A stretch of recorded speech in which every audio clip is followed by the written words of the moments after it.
Assalamu alaikum and welcome to another episode of the Muslim Vibe podcast. Ramadan Kareem to you and your family. May this special month bring ample and endless blessings to you and your loved ones, inshallah. Today we're going to be speaking about financial management. So obviously you're probably aware that we've got a little bit of an inflation and financial crisis bubbling away in the back. Things are getting a lot more expensive. Money is going less further. So I reached out to Ibrahim from Islamic Finance Guru, who provide amazing insight and expert advice on personal and Islamic finance management. So we look at and we discuss some practical ways Muslims can kind of save money and manage their finances during this time, especially in Ramadan.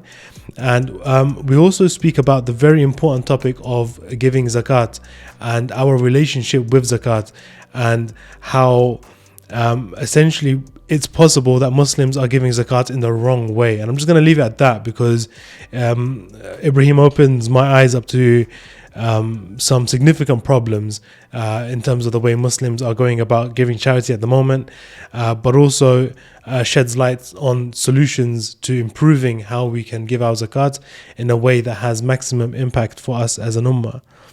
So without further ado, let's jump straight into this podcast with Ibrahim. Assalamu alaikum, Ibrahim. How are you, my friend? Alhamdulillah. Great to see you again, Hasib. Good to see you too, and Ramadan Kareem to you and your family, inshallah. Ramadan Kareem to you as well. We actually did a TikTok today where there's a war between those who say Ramadan Kareem and those who say Ramadan Mubarak. And at the end, they come up with another war. There's another war, actually. The spelling of Ramadan. Oh, Ramazan. No, so there's Ramadan, D-H, and then there's Ramadan, D-A-N. But there's another one that's in Pakistan. They really like Ramazan. Oh, Ramazan, straight up Ramazan. Yeah. They don't like, they feel like it's very Arabicizing if you say the D. Mm-hmm. So there's that war as well. Interesting. And then there's a moon war. There's a moon war as well. That's an eternal war though. That's like, that will never end. As long as the moon is spinning, where that one will continue. Ibrahim, thank you for taking the time for this podcast. We really do appreciate it. Now, obviously, we're living in slightly financial turbulent times around the world. There's, inflation, where the global economies are kind of reeling from a pandemic and a slowdown in production and output. Now we've got this war in Ukraine, and a lot of people are having to kind of recalculate, let's say, their finances. And Ramadan is an interesting time for a lot of Muslim families, because I think, generally speaking, even though we're technically eating less in the day, our spending on what we do eat for iftar and suhoor kind of goes up. We're inviting families over, we're inviting friends over. So that obviously comes with a little bit of a cost. And it's my suspicion that there's probably a lot of families and a lot of people listening to this slightly worried about, their financial kind of positions and stuff. And I thought it'd be good to have you join us today and talk about, how Muslims can navigate these turbulent times. What are some of the practical solutions for them during this, especially during Ramadan, and of course Eid as well, another time where the uncles and the fathers get rinsed for Eid money, and they might not have it this year.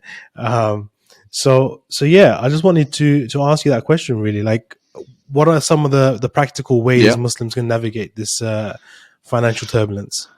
Yeah, I think the first thing to say is these are almost, unprecedented times in the level of inflation that we're seeing, like 5, 6, 7%. That means that, if you just leave 100 quid in your bank, that's going to be worth 93 quid after a year, which is mad, right? Because to kind of counteract that, you would need to find a home for it that is, going to try and make you some money and not lose money at the same time, which is actually a lot harder than it was before. And even like people like Martin Lewis, that the famous money expert in the UK, he basically threw up his hands a few weeks ago, a few days ago, where he said that, look, this is at this point, I am out of tips and deals. This is something for the government to deal with. So that's just like a big caveat. But I think there are ways that we can do stuff. The first and the most important way is turning to Allah subhanahu wa ta'ala and asking him for help. Allah subhanahu wa ta'ala, he says, وَمَن يَتَّقِ اللَّهَ يَجْعَل لَّهُ مَخْرَجًا وَيَرْزُقْهُ مِنْ حَيْثُ لَا يَحْتَسِبُ. Whoever has taqwa, God, is God fearing, يَجْعَل لَّهُ مَخْرَجًا, that he will set for him a way out, and he will give him sustenance, يَرْزُقْهُ مِنْ حَيْثُ لَا يَحْتَسِبُ, from where he didn't even expect it. And he says in the Quran, Allah subhanahu wa ta'ala says in the Quran that Nuh alayhi salam, he says to his people, فَقُلْتُ اسْتَغْفِرُوا رَبَّكُمْ إِنَّهُ كَانَ غَفَّارًا, that I said to them, do repentance to your Lord, do istighfar, do repentance.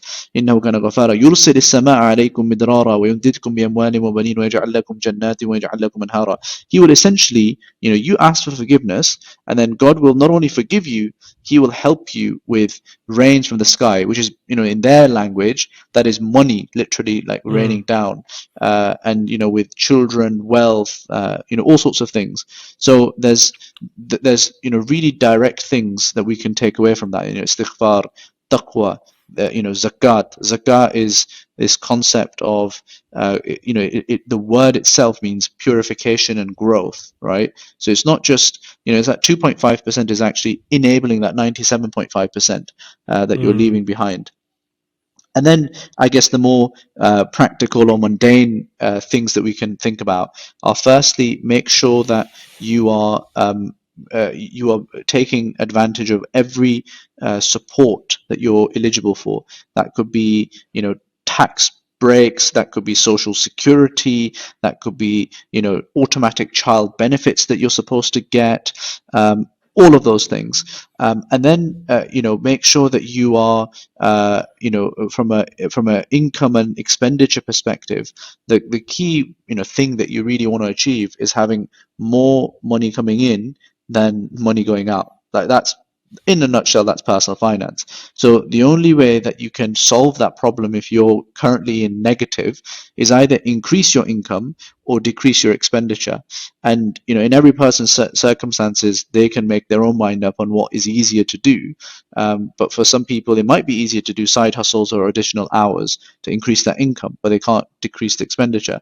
But for other people, they might be like, okay, well, actually, a lot of the things that we're buying, a lot of the things that we think that we might need, we actually don't need, and they can cut down significantly on the expenditure side.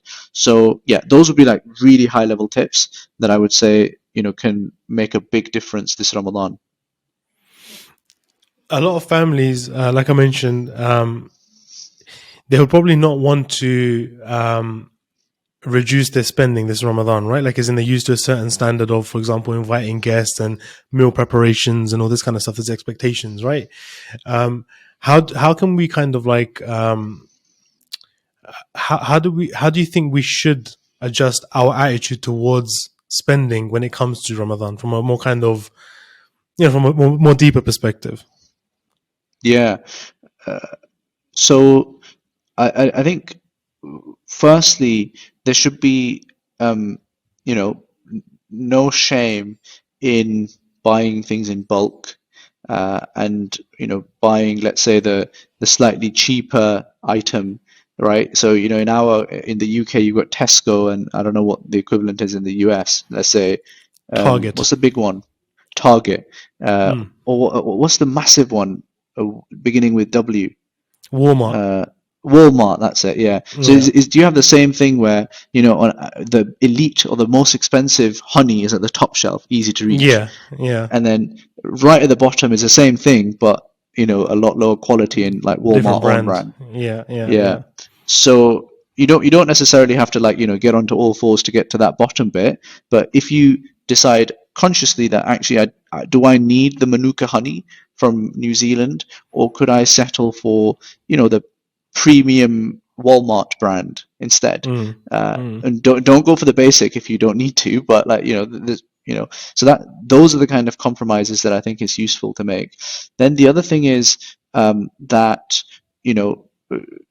you should feeling the pinch is actually quite a healthy thing from an Islamic perspective. We've got those famous ahadith and stories in our tradition about, I think it's Talha radiallahu anh, I might be getting the name wrong, who fed that guest who came to his house, and his children and he went without food that evening, and they put out the light so the guests couldn't see that they were not eating anything. And the Prophet, he acknowledged that. He said the angels, told me about this. And if, so to some extent in Islam, there is a celebration of, being able to push ourselves to the point where we are feeling the pinch. There is another verse in the Quran that talks about how يُؤْثِرُونَ عَلَى أَنفُسِهِمْ وَلَوْ كَانَ بِهِمْ خَصَاصَةٌ, that they will prefer or give you the thing, or they will donate to you even though they might be struggling themselves. So there's, these are very strong themes throughout our religion. So of course we should try and mitigate and try and improve our circumstance, but at the same time, this, it's a test sometimes as well. And you can either make lemons with lemonade, or lemons with lemons, or lemonade with lemons, right? So there's that aspect to it as well. You mentioned earlier about zakat as a way of essentially enabling, the 97.5% of your income and your wealth and stuff. And I know that recently Islamic Finance Guru has published not a report, but more of a guide in terms of like how we kind of change our approach to giving zakat. Do you mind kind of introducing that to the listeners a little bit? So like what the kind of purpose was behind that? Yeah, absolutely. So my long-term thinking around charity, zakat and sadaqah in the Muslim community is that we give it without much thought about exactly where it should be going and where it can have the most bang for its buck. To put it another way, in the UK, we're going to probably give over 150 million pounds in donations, and I suspect the number's probably about the same, if not a bit more, in the USA in Ramadan. Now, imagine if I just gave to someone, I said, look, this is the Ummah's trust fund, it's worth 150 million pounds. Off you go and invest it. Do it in the next month. And this fella, he goes off and he switches on some TV channels. He's, oh, okay, that sounds interesting. Let me give away 10 million to that. He goes to the local masjid and someone pitches him after the thing. He's like, okay, 10 million there. And slowly but surely, he sees an advert on the Muslim Vibe or, some other channel. And he's like, okay, that's interesting. And then, through that entire process, he has given away the entire thing, but the thing that he has used to determine his choice is essentially just whatever pops up in front of him, advertising or like an emotional appeal, and that's it. And I'm not saying any of those things are bad or that it should not be done. There's a place for all of those things. However, I think we can all see that if you are giving 150 million pounds, 100% of that money, just based on emotion, we've got a problem here. Because if you think about, there's a whole bunch of academic research around this book called Doing Good Better, which I highly recommend. And in it, this professor he goes through an example of education, trying to increase school years for kids in a certain part of Africa.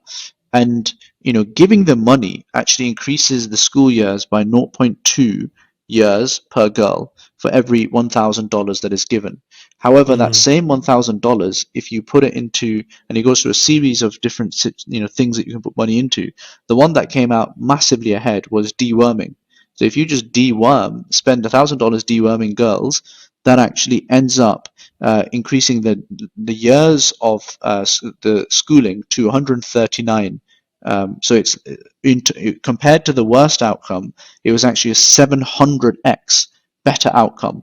So what we don't realize as donors is that, sure, the two charities, one doing deworming and the other one doing just money to the girls, they will look very similar. In fact, the deworming one will often look worse because it's like, well, hang Mm. on, why am I giving to deworming? But Mm. actually, the real impact is massively on that Higher. side. Yeah. Yeah. So, what we're doing here is we've taken the first very small baby step in putting a list together of 20 high impact NGOs and charities focused on the UK, where there's a mixture of international aid charities, local aid charities, and then also strategic, local organizations. And the thinking is that we've put together 4 different portfolios that, depending on who you want to give to, you can choose between them. And we've asked all of the organizations questions, and we've dug into their financials and shared those as well. And we've given our, high level thoughts as well. And we've done some background checks, and we've put together the guide for people to look at. And in the guide then links to our Zakat calculator, where we don't charge any admin fees or anything like that. The idea is that if you want to, you don't have to, you can use the calculator to actually just give directly to those portfolios without having to construct them yourself. And what we want to really achieve from this is 2 things. The first is we just want it to be the first baby step for our community to start thinking about giving in a lot more of a thoughtful way. Mm. And the second thing I would like it to be is for charities to start thinking about how we can move our projects from these kind of like, finger in the air, this is quite nice, or the next disaster, okay, we need to go and sort that out, to let's take a step back and actually think, all right, what will benefit our ummah the most, or what will achieve our goals of eradicating education deficit or poverty the most in the next 5-10 years, and then deploying to that and being a bit more Mm. freed up. And it's a Mm. two-way street, right? For charities, they can't do that unless we as donors change our minds, and we don't change our minds unless the charities give us something different. So it's a very, you kind of have to nudge them both along at the same pace. And I think that's actually where, like, the latter part is where the problem lies, right? Like, is in what tugs our heartstrings to part with our money.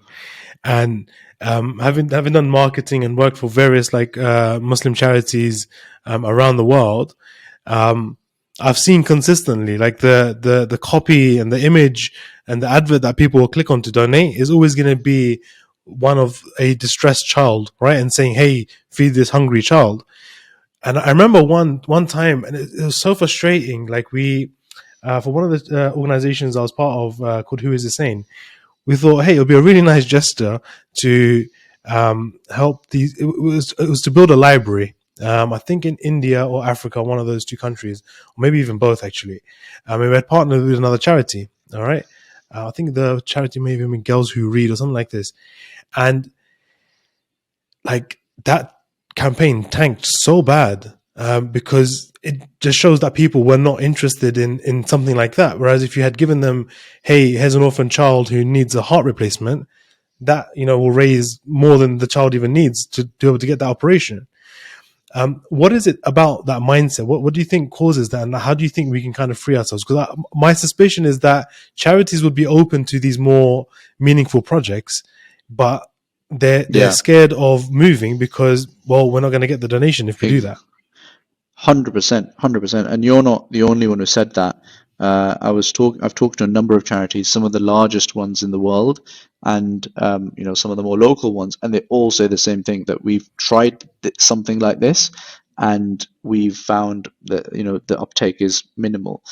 And I've actually done a YouTube video, funnily enough, on this that I released a few days ago, around why are we psychologically or mentally programmed to give to the wrong areas, quote unquote. And I talked to a psychiatrist on this as well, and he was making the point that we've got this concept of fast thinking and slow thinking. Fast thinking is a lot more emotional, hot thinking, and slow thinking is a lot more rational, considered thinking. And what we find is that when it comes to charity, it's a very emotional, fast thinking, whatever pops up is like very visceral, visual kind of stimuli, and we give on the basis of that. And uh, and the problem is that we don't look at the rational arguments at all. So how do we change that? So I think that there's a few ways. The first is that I think charities could do better, if they really set their mind to it, in selling that library or selling that long-term project that is perhaps not as sexy as the other kind of projects out there. And perhaps the way to do it is showing the long term, or the contrast between that and other kind of areas. So, and I know it's not an easy sell, but I think charities should still try.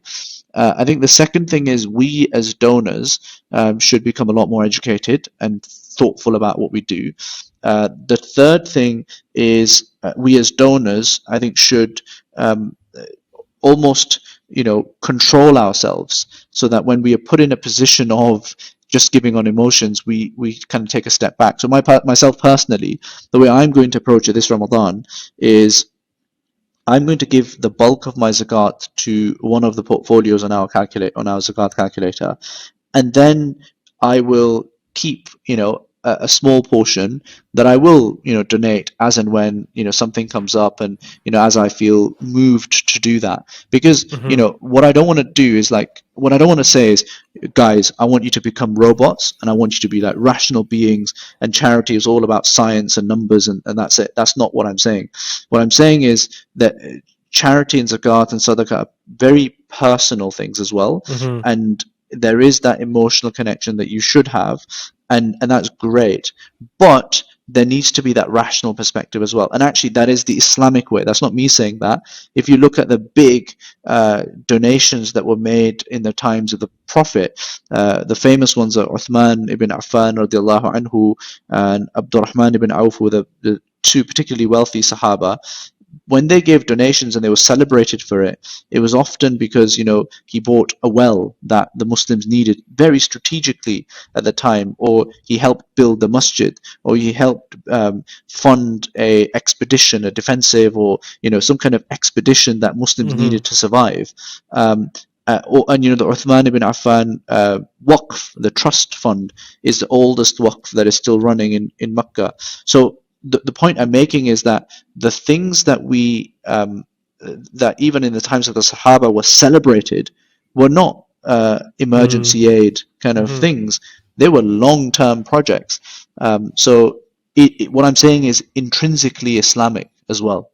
Yeah, and I almost feel like, just to add to that, I feel like the kind of whole thing of supporting people who are poor, orphans, widows, and stuff like that, that's almost the part that shouldn't be calculated. That's almost like kind of organic, right? Like you walk past someone who needs help, you give that help, but whereas when we need to make a more calculated decision for like the bigger donations, like for example, 2.5% of our annual income and stuff like that, then at that point it probably does make sense to be a little bit more strategic, like you just mentioned, how you're gonna be dividing your things.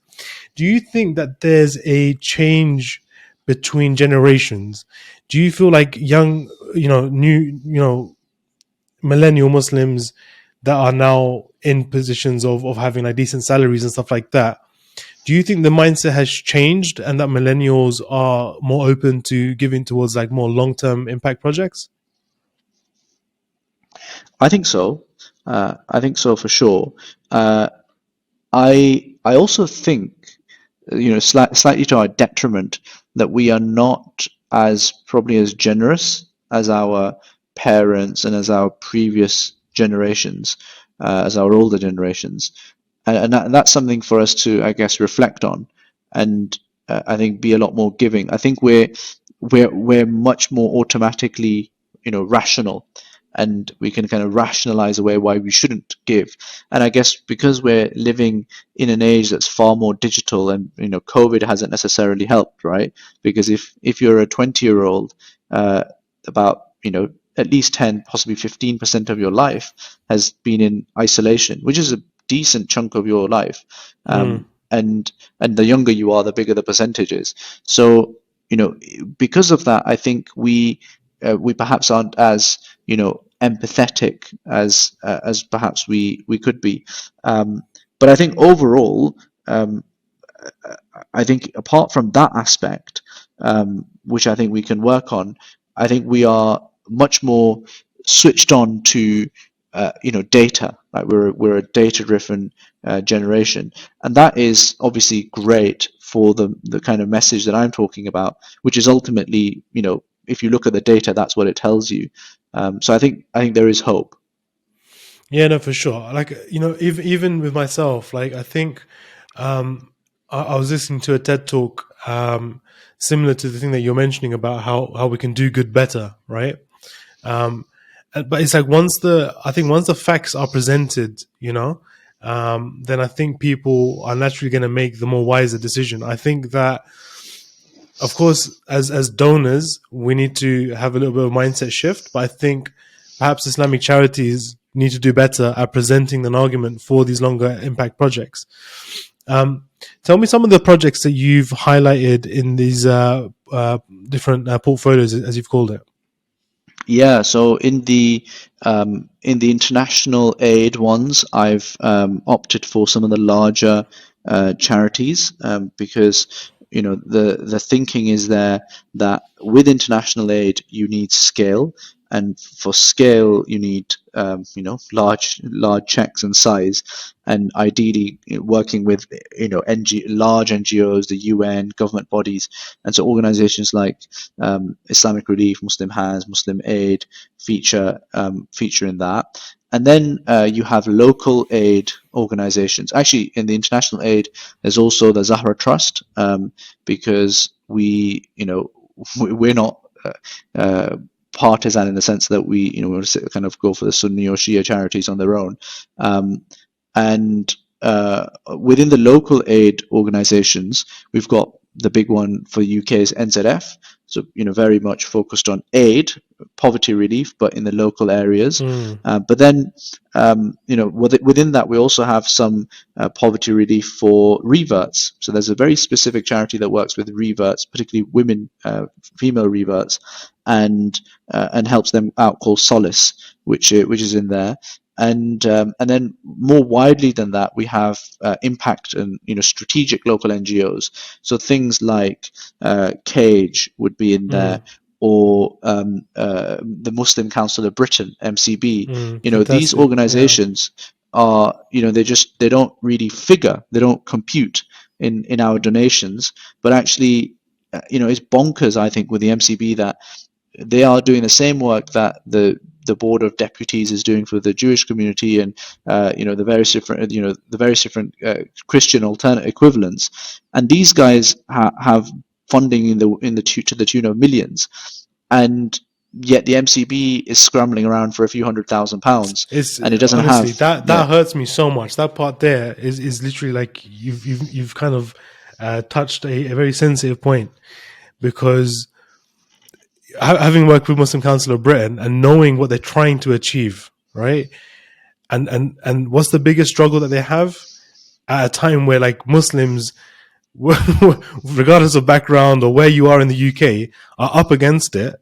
The one organization that is like at the forefront of relaying what we need to the government and various other bodies is underfunded. It's just not acceptable. It's so bad.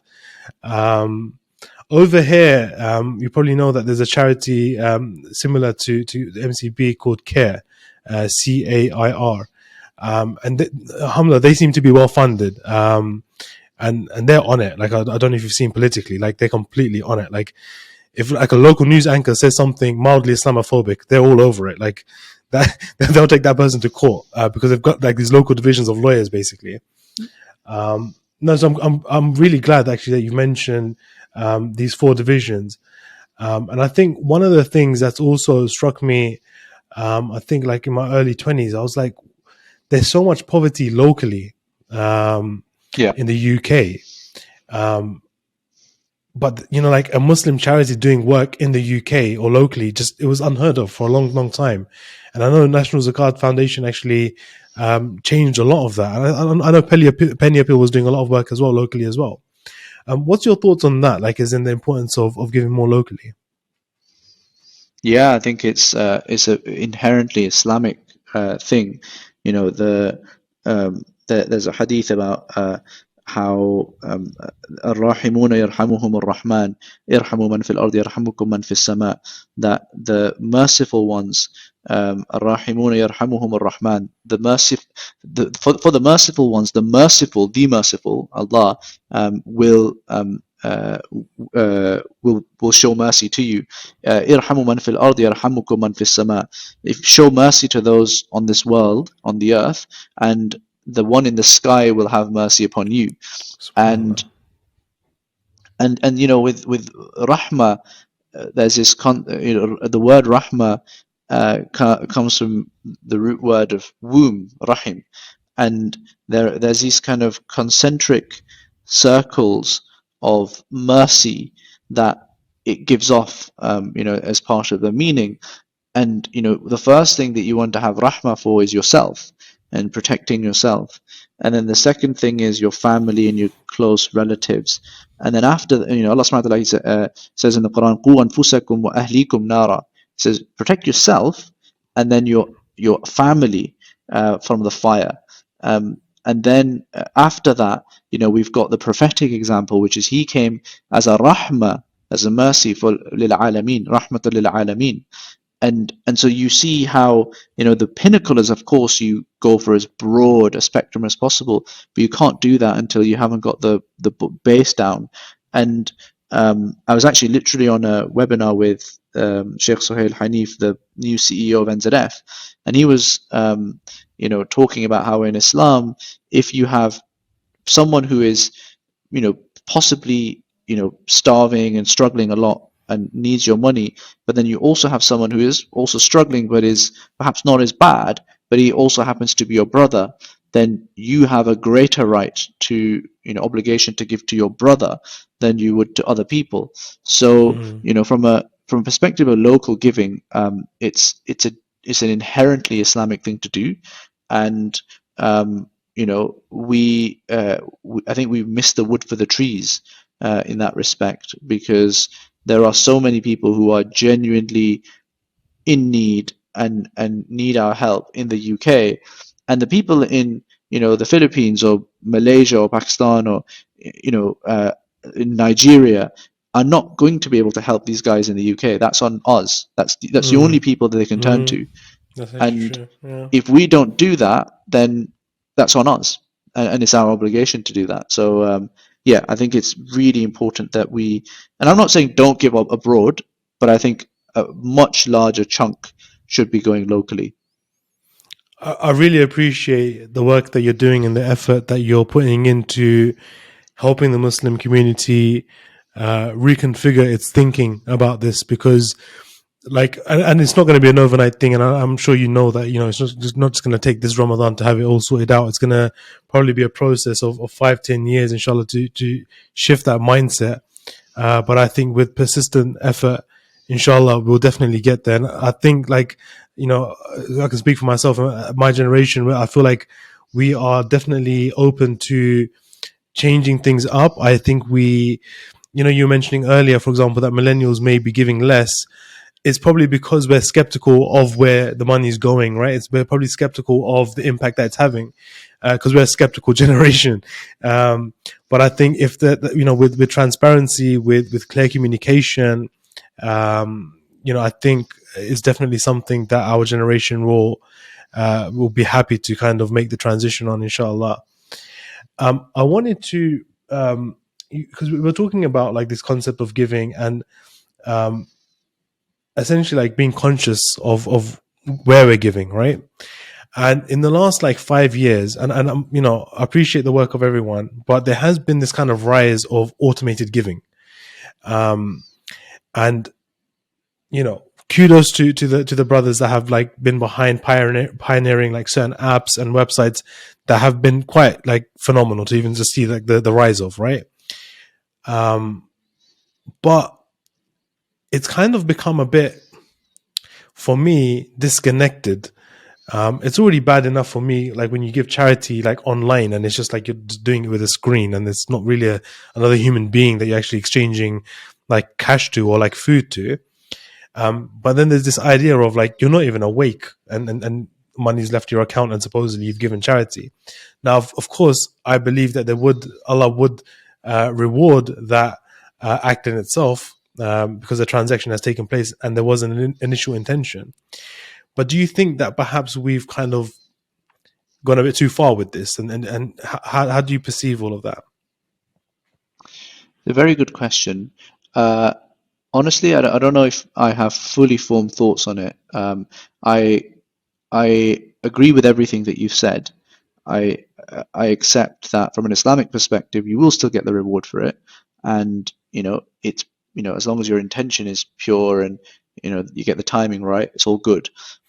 But there is a certain something that is missing, because of that automation aspect, where you've got this digital layer between you and your action. Now, whether or not um, that's a fair thing for us to complain about or not, I don't know. I need to think about it a little bit more. And I'm trying to think, in the Quran and the Hadith about the proximity of an action as opposed to uh, you know trying to delegate it or automate it. You know, perhaps examples like the Prophet ﷺ rolling up his sleeves and getting stuck into the digging of the trench might be relevant, or I believe it was Ali radiallahu anhu who was who kind of charged during the Battle of Khaybar from memory, um, or Maryam alayhi salam when she was giving birth to Isa alayhi salam, and Allah subhanahu wa ta'ala said, فَنَادَاهَا مِن تَحْتِهَا لَا تَحْزَنِي قَدْ جَعَلَ رَبُّكِ تَحْتَكِ ثَرِيًّا وَحُزِّي إِلَيْكِ بِجِذْعِ النَّخْلَةِ تُسَاقِطْ عَلَيْكِ رُطَبًا جَنِيًّا. So Allah subhanahu wa ta'ala, He says that she was crying and she was saying that I wish I was dead, and then a voice came and said, don't be sad, Allah subhanahu wa ta'ala will look after you, and He's made, He's going to give you stuff. And then uh, there's a command that says, grab this date palm and then shake it, and the dates will fall down from it for you. Now, if you've ever seen a date palm, there ain't no way if you grab a date palm by the trunk, especially if you're giving birth and shake it, that any dates are going to be falling down. And yet there was still that command to do an action, and that there's that very physical, like human connection between you as your hand and the object.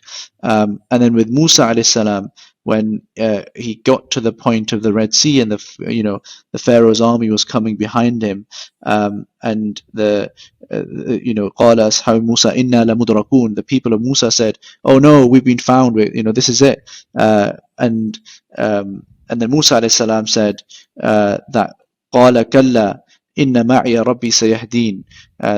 Musa alayhi salam said, no, I've got my Lord with me and He's going to guide me. And then Musa alayhi salam was inspired to hit the sea with his staff. Like, if you think about it, that piece of wood didn't really split the sea. That was Allah subhanahu wa ta'ala. Like, if I did it, it would just create splashes. But again, there's this kind of connection of action with the physical world, which then kind of materializes. Now, I'm aware that I'm kind of making this argument. It could be, someone else could say, actually, the action is just the automation aspect, and it's everything else follows from that. So all of the points I've made apply to that. I don't know is the honest answer, but I feel what you're saying. Yeah, I mean, I didn't want to kind of make like a conclusion or judgment to say it's right or wrong. I think it's more complex than that. My only thing is that, like you mentioned, right, like the physical act itself, like there's that ayah in the Quran, I believe Allah says, like, you will not attain righteousness until you give from that which you love, right? Like, there's this element of like sacrifice, there's an element of losing something, whether it's your time, whether it's like, like even exhausting a little bit of physical energy, like a small amount of physical energy, you know, like I'm talking about just like something, right? Like like you just explained. And that's when the kind of blessings and love from Allah comes to us. And, you know, we can argue that the initial setup of these automations is that part. But, you know, my only concern is if we're switched off from our charity giving, it's like how much spiritual energy are we applying to the act of charity, right? And then, you know, that can lead to other things as well. So I thought I'd just kind of raise that for you as a little bit of a wild card question. Because I saw a tweet. I think I saw a tweet yesterday, and I was like, you know what? Like, that's a very interesting. It's an interesting new modern phenomena problem. Like, again, it's not right or wrong, but it's just very interesting to see that because it's new. It's all relatively new. And we live in bizarre, weird times. In the future, maybe we'll be giving charity via NFTs without even knowing. Ibrahim, thank you so much for your time. I know it's late in the UK, so I'm going to let you go. But I really do appreciate all the kind of advice that you've shared with us, both in terms of how we can kind of manage our finances this Ramadan during a time of inflation, but more particularly for the work that you're doing and the Islamic Finance Guru is doing, trying to change our relationship with Zakat. How can people get involved? Where can they find out more about this campaign/guide that you've put together? Just go on IslamicFinanceGuru.com, and it's on the homepage where you can check out the link, and it'll take you to the charity guide and the Zakat calculator, and you can get stuck in there. You can also subscribe to the wider mailing list, so that you're in the loop on the various different things that we get up to. We're on YouTube, TikTok, the usual. The usual. You're killing it on YouTube, man. I've been seeing the YouTube views, mashallah, doing well there. Yeah, alhamdulillah, we're heading in the right direction. Alhamdulillah, good to hear it. Good to hear it, Ibrahim. We'll definitely speak again soon, inshallah.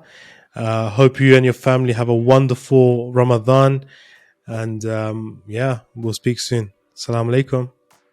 Wa alaikum assalam wa rahmatullah. So guys, that was our conversation with Ibrahim Khan from Islamic Finance Guru.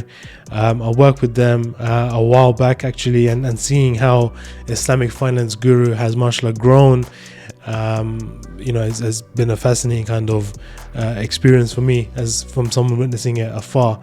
Mashallah, they're doing phenomenal work really to help the Muslim Ummah resolve like financial issues, and that's not typically something you would think of for like an Islamic organization to be like focused on, but I think it's refreshing, and I think it's much needed because Muslims can influence a lot and change a lot of their own problems if we kind of just very slightly, I guess, adapt and kind of rework the way we think about finance. So shout out to Islamic Finance Guru. I'm going to leave a link for the stuff we discussed in the podcast episode in the comments below, in the description below. If you enjoyed this podcast, which I hope you did, then please leave 5 stars and leave some feedback for us. It's always great to see comments from our listeners. And if you've got any questions or if you need any sort of like support with any of this stuff, again, just drop a comment. Maybe we can reach out to Islamic Finance Guru, maybe follow them on their social medias as well, and they'll always be happy to help where possible. And that's it from me, guys. In the next episode, inshallah, we're going to be speaking about a spiritual diet. So, barakallah feek. See you next week.